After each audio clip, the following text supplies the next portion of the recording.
नमस्कार, आप देख रहे हैं आपका अपना टेलीपीप्स टीवी चैनल, जहां पर मैं प्रिया पांडे आप सभी का एक बार फिर से स्वागत करती हूं। चलिए बात कर ली जाए कलर्स टीवी के द मोस्ट पॉपुलर शो सुमन इन दौरी की, जिसकी कहानी में हमारे सुमन और तीर्थ हो गए हैं हस्बैंड एंड वाइफ में तब्दील। जो कभी थे एक दूसरे के दुश्मन, जिन्होंने एक दूसरे को कभी पसंद नहीं किया, अब उन दोनों की हो गई है शादी। लेकिन इसी शादी में सुमन के हैं दो बड़े दुश्मन, जिसका नाम है देविका और कृतिका। कृतिका अब इसलिए भी सुमन से नफरत करती है क्योंकि कृतिका के होने वाले पति उसके प्यार को यानी कि तीर्थ को सुमन ने उससे छीन लिया। सुमन से उसने शादी कर ली कृतिका को छोड़कर।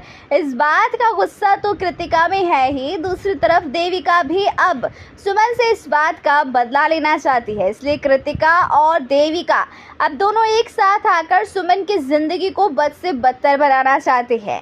दूसरी तरफ हमारा तीर्थ, जिसका करियर अब पॉलिटिकल में ख़त्म होता सा जान पड़ रहा है क्योंकि गजेंद्र अंकल अब उसे पॉलिटिकल लाइन में आगे नहीं बढ़ने देना चाहते हैं, क्योंकि उन्होंने उसकी बेटी से अब चीट किया है, धोखा दिया है और अब उसको जो है अपनी राजनीति वाला करियर बनाना है।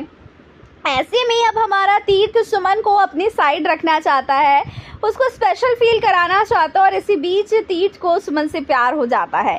मगर सुमन अभी भी तीर्थ से नफरत करती है और इसी बीच तीर्थ जो है सुमन के साथ बहुत ज़्यादा रोमांटिक मूड में आ जाता है, उसके साथ रोमांस करने की कोशिश करता है। यूँ कहें कि सुमन और तीर्थ के महामिलन का वो वक्त आ जाता है जिस वक्त में कृतिका और देविका कोई बड़ा चाल चलने वाले हैं। अब गाइस, क्या सुमन सभी गिलो शिकवों को भुलाकर तीर्थ के साथ अपनी हसीन जिंदगी की शुरुआत करेगी, या फिर यहीं से तीर्थ को कुछ ऐसे बंदिशों में बांध देगी कि सुमन और तीर्थ का प्यार भरा रिश्ता जिस पर बहुत बड़ी रुकावट बन जाएगा, वो डील जिसकी वजह से सुमन और हमारे तीर्थ ने शादी की है, यानी कि एक सिर्फ और सिर्फ शादी का ही रिश्ता रहेगा, प्यार केयर कुछ नहीं।